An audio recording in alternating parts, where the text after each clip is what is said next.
অনেক কাকুতি মিনতি করতাম যে হেলমেটটা দিয়েন না, বলতাম, অনুরোধ করতাম, জ্যাকেট পরে জাতির সামনে আমাদেরকে এভাবে অপমান করার চেষ্টা করেন না।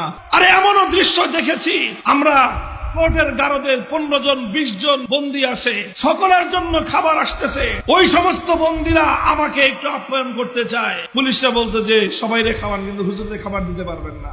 কেন? সিসিটিভিতে দেখতেছে, যদি ওনাকে কেউ খাবার দিচ্ছেন দেখা যায় আমাদের একটারও চাকরি থাকবে না।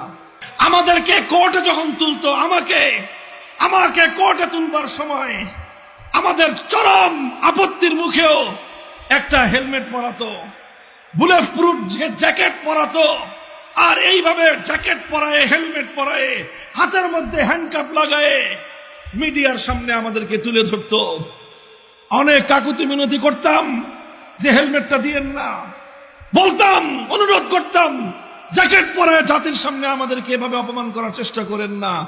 পুলিশরা অনেক সময় চোখের পানি ছেড়ে দিয়ে বলতো যে হুজুর কিছুই করার নাই, উপরের অর্ডার, উপরের অর্ডার।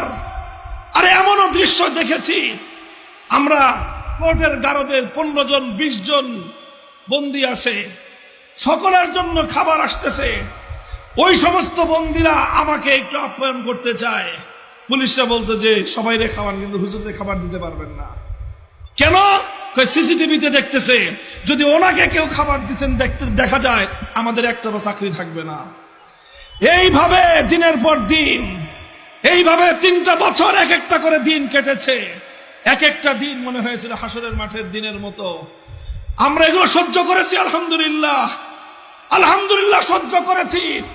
এর বিনিময়ে এই দিয়েছেন আল্লাহ পাক, 2024 সালের 5ই আগস্ট দুপুর বেলায় আমাদেরকে কোথাও মাহফিল করতে হয় নাই, কোথাও মঞ্চ করতে হয় নাই, কোথাও সমাবেশ করে মূর্তির বিরুদ্ধে আমাদেরকে কোনো কথা বলতে হয় নাই।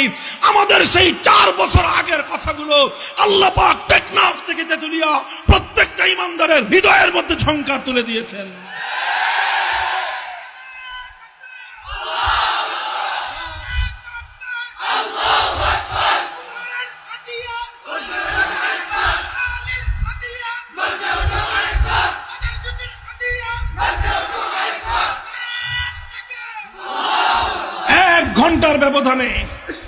এক ঘন্টার ব্যবধানে আলহামদুলিল্লাহ টেকনাফ থেকে তেতুলিয়া শুধু শেখ মুজিবুর রহমান সাহেবের না, যত সাহেবের মূর্তি ছিল, বাংলার তৌহিদি জনতা সমস্ত মূর্তি তৌহিদি চেতনায় উজ্জীবিত হয়ে বুড়িগঙ্গার পানিতে ভাসিয়ে দিয়েছে।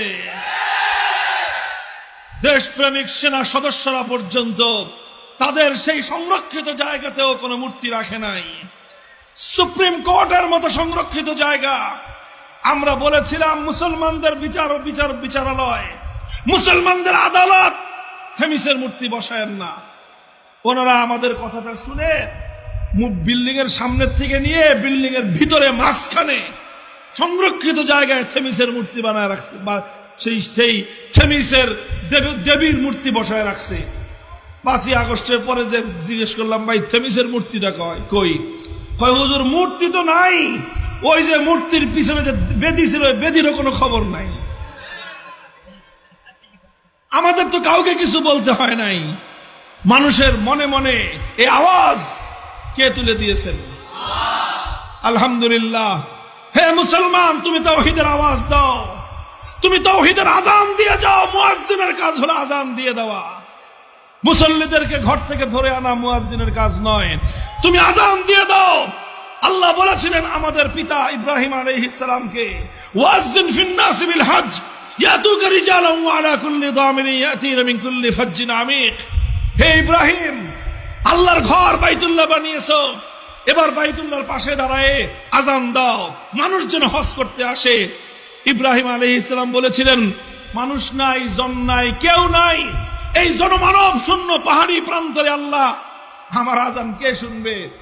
আল্লাহ বলেছিলেন, ইব্রাহিম তুমি আযান দাও, কিয়ামত পর্যন্ত তোমার এই আযান পৃথিবীর প্রতিটা মানুষের কর্ণকুহরে পৌঁছে দেওয়া আমি আল্লাহর জিম্মাদারি। বলেন, প্রতি বছর লক্ষ লক্ষ মানুষ ইব্রাহিম আলাইহিস সালামের আযানে জবাব দিয়ে বাইতুল্লাহ যায় কি যায় না? কিয়ামত পর্যন্ত যাবে কি যাবে না? ভিসা পায় না মানুষ, লাইন ধরে মানুষ যেতে পারে না, লক্ষ লক্ষ কোটি কোটি মানুষ ইব্রাহিম আলাইহিস সালামের ডাকে সাড়া দেওয়ার জন্য পাগলের মতো প্রস্তুত হয়ে আছে। ইব্রাহিম আলাইহিস সালাম চিন্তা করেছিলেন, আমি আজান দিলে শুনবে কে? ইব্রাহিম আলাইহিস সালামের পর হাজার হাজার বছর পরেও সেই আজান শোনার মানুষ দুনিয়াতে আছে না নাই?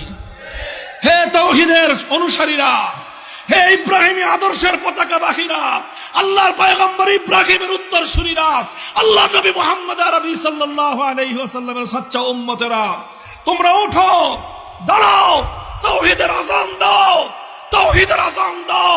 এই আজানের ধ্বনি আল্লাহ পাক প্রতিটি মুমিনের অন্তরে অন্তরে প্রতিধ্বনিত করবেন।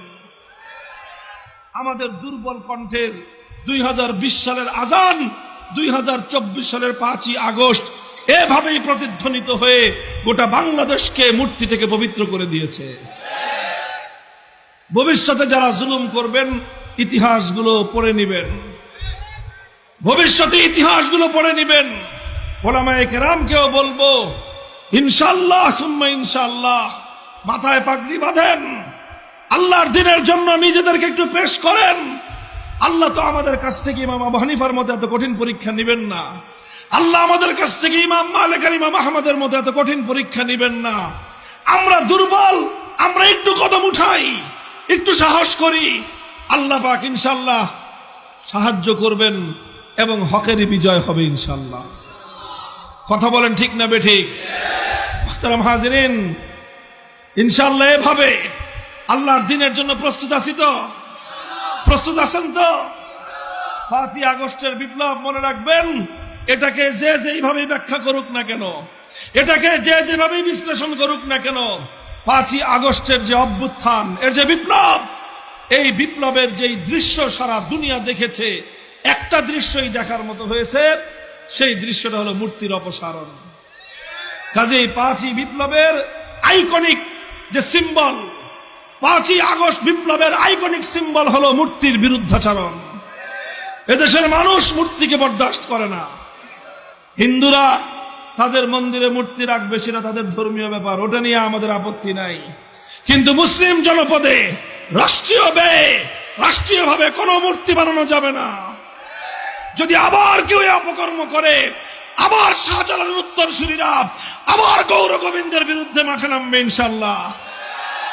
হ্যাঁ, প্রস্তুত আছেন তো?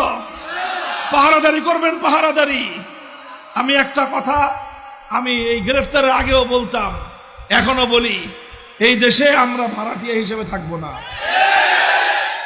এটা খরিদা সূত্রে জমিনের মালিক আমরা। টাকা দিয়ে কিনি নাই, বুকের রক্ত দিয়ে কিনেছি। 200 বছর পর্যন্ত ইংরেজদের বিরুদ্ধে লড়াই করেছে আমাদের পূর্বপুরুষরা, স্বাধীনতার সংগ্রাম করেছে আমাদের পূর্বপুরুষরা। হাজী শরীয়তুল্লাহ তিতুমিররা এমনিতেই লড়াই করে নাই, আল্লাহর দ্বীন কায়েম করার জন্য লড়াই করেছে। আর সেই স্বাধীন ভূখণ্ডে উড়ে এসে তোমরা জুড়ে বসবা, আমাদের কাছ থেকে ভাড়া চাইবা, একেবারে হাত ভেঙ্গে ধরায় দিব হাতের মধ্যে। হিম্মত নিয়ে থাকবেন এদেশে। জোরে কথা কই, হুজুর খালি জোরে কথা কয়। বেটা, আমি জোরে কথা বলুন না তো? তোরা যারা গায়রুল্লাহর কথা বলিস, তোরা যারা মাখলুকের কথা বলিস, তোদের কথা বিড়ালের মতো হবে, আমাদের কথা সিংহের মতো হবে। কারণ আমরা তো ওই রবের কথা বলি, আসমান আর জমিনের মধ্যে যেই রবের চেয়ে বড় আর কেউ নাই। আল্লাহ বলেছিলেন, ইয়া আইয়ুহাল মুদ্দাসসির কুম ফানজির ওয়া রাব্বাকা ফাকাব্বির ওয়া সিয়াবাকা ফাতাহহির ওয়ার রুজা ফাহজুর। আমার নবী কম্বল গায়ে দিয়ে ঘুমায় আছে, আল্লাহ ডাক দেন, হুজুর উঠেন উঠেন, আরে কম্বল ফালান, আপনার রবের বড়ত্বের কথা ঘোষণা দেন, চাদর ফালায় দেন, এই জমিনে যত মূর্তি আছে সমস্ত মূর্তির হাত থেকে আমার জমিনকে মুক্ত করেন।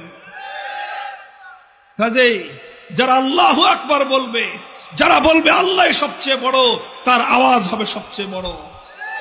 আর যারা আল্লাহর আইনের বিরুদ্ধে কথা বলবে, যারা আল্লাহর দ্বীনের বিরুদ্ধে কথা বলবে, বড় কণ্ঠে কথা বলতে দেখলে ওর কণ্ঠ চাইপে ধরবে। বেটা, চোরার কথা বলস, আবার জোরে কথা কিসের? একমাত্র ইসলামের কথা জোরে হবে, আর ইসলাম বিরোধী সমস্ত কথা বিড়ালের মতো মিমু করে বলবা। হ্যাঁ, সূত্র ঠিক আছে কিনা? সূত্র এটা মনে রাখবেন। হযরত ওমর ফারুক রাদিয়াল্লাহু আনহুর সূত্র এটাই ছিল, আলাসনা আলাল হাক্কি ওয়া হুম আলাল বাতিল আলাইসা কাতলানা ফিল জান্নাতি ওয়া কাতলাহুম ফিন নার।